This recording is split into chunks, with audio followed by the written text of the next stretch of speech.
Well, hello guys, we are finally here in Santa Monica in the apartment we rent. Yesterday we began the American film market contacts, and we're going there today also. And the next diaries will be only in English, not in Spanish, because we've finally met Jennifer Warren, our representative, so we have to speak English with her. So you Spanish guys will have subtitles, and that will be all. Let me show you the apartment, which is a beautiful place near the beach. It has 2 floors, beautiful kitchen, tons of light, and we really like it. It's really good on the outside also. So here you have a beautiful terrace where we can have a bath of sun and bikes, and beautiful place. Good morning, Jennifer. How are you? Good, ready to get off to the AFM. Another beautiful day, day 2. Pounding the halls, walking the halls of AFM. She's awesome. So we're here at the AFM. We're gonna have a panel for piracy. We're gonna be talking about piracy and how The good one or the bad one?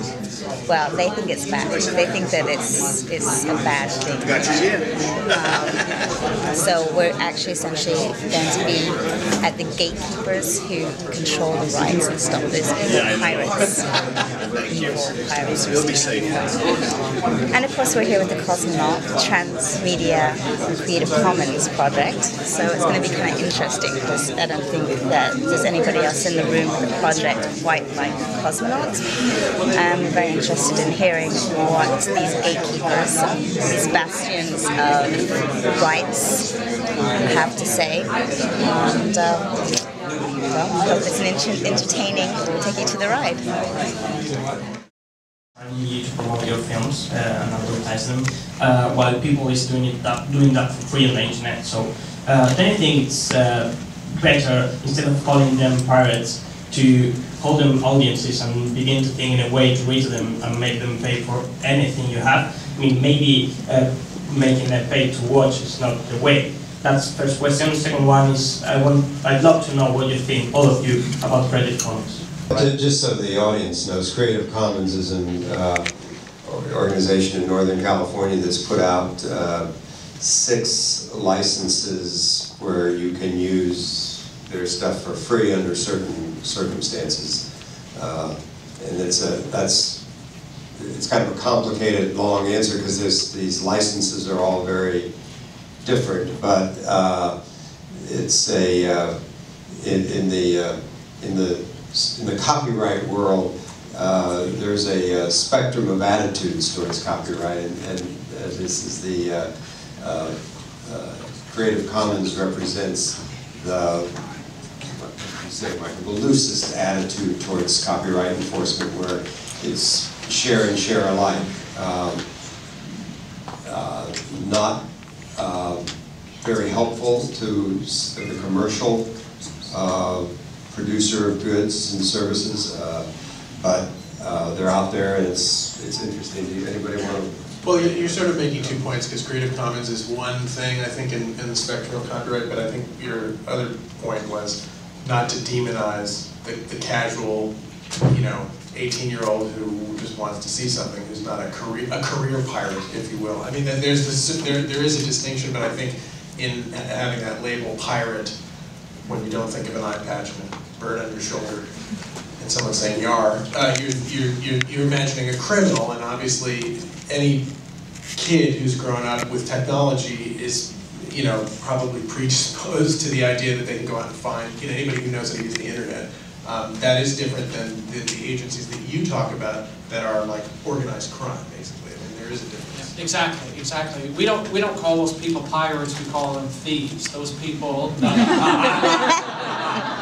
that are intent on stealing your content and doing that for profit. That isn't the downloader. That isn't the occasional user. Those are potential customers that we need to educate and that we need to provide content to in a way that they want to consume it, and give them legitimate alternatives. But at the end of the day, the way you decide to share your content belongs to the copyright holder. And you heard some great notions about how to protect your content, and how to monetize your investment, and consider some other distribution. And one of the great things as far as the film community is concerned is that we had an opportunity to learn from the record industry, who decided or didn't understand those differences and sort of went after their very best customers. But I'm going to have to ask for the last question behind you. The diaries. What do you think about the Cosmonaut? It's a video. Oh, I'm interviewing you now. No, you're turning the tables. Come on. He's turning the tables on us here in the press room. What? Start out. What do you think about what you've learned at the Cosmonaut, Karen? I mean, it's amazing. I love what you're doing, and I think you're very brave too, and you've